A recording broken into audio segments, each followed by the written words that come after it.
Siyini isifo senhliziyo uma uchazela nje umuntu osemgaqweni? I think into ebalulekile kakhulukazi ukuthi kumele sikhuluma ngesifo senhliziyo igama likhuluma sengathi isifo esodwa. I think kufuna ukuthi sithi ngoba i-cardiac awareness sikhuluma ngezifo zenhliziyo because lezi izifo eziningi ezihlukahlukene. Okay. Yeah. So okubalekile kunakho konke ukuthi kufuna ukuthi wazi ukuthi yiphi part yenhliziyo le esuhlumezekile. Because inhliziyo ingahlukumezeka from emthanjeni yegazi, ingahlukumezeka from kumamasela, ingahlukumezeka from amavalve asebenzayo, or ingahlukumezeka ekushayeni kwayo qobolwane, you know. So zonke lezi zifo lezi zonke masihlangene zenza ukuthi kube yini isifo senhliziyo. So mhlambe kokuhamba kwethu kwehlelo lethu sizokwazi ukuxoxa kabanzi mhlambe ama symptoms akhona mase kuvela ukuhlahlashe lokhu kuvela kanjani lokhu kuvela kanjani. Iyenjani ke inhliziyo enithi nenodokotela cha le iyaphila saka. Yabona le ayinayo ingxaki le. Iyagabavula. Absolutely. Okubhlungu kakhulu ukuthi wena ngoba uhlele kanje ngeke wazi inhliziyo yakho ukuthi right noma ayikho right. Musa wena. Yabo. Until kuze kufike ithuba lapho khona ukugula sekungaphakathi. Uma usuqala ubona izimpawu lapho khona sokuqala sibona ukuthi hayibo khona inkinga ekhona. Okay. La into ebhlungu kakhulu.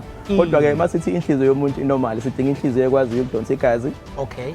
Iphinde futhi lithathe elihambise emalungeni omzimba la kufanele khona. Okay. So and then ukushaya kwayo futhi nakho kubalekile ngoba kumele ukuthi mayishaya ekleast ishaya between 60 kuya 100.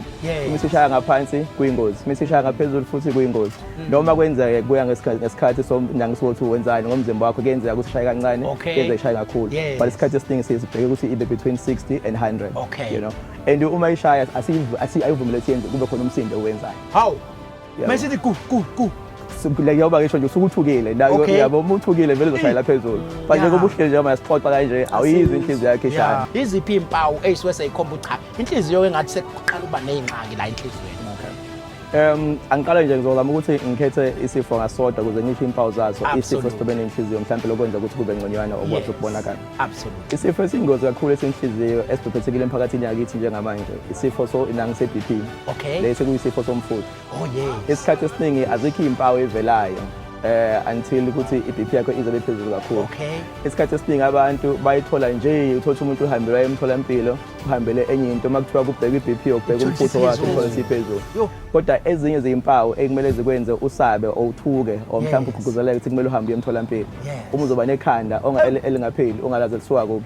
Kwesinye isikhathi mhlawumbe uthi kushiselanga uyibone sewopha ngamakhala.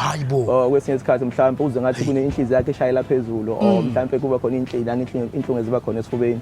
Lokho kunye kumele kwenze ukuthi usolise. Dokotela uvela ugadle ngakho konke lokho kungathi uchaza mina nje uyangichaza.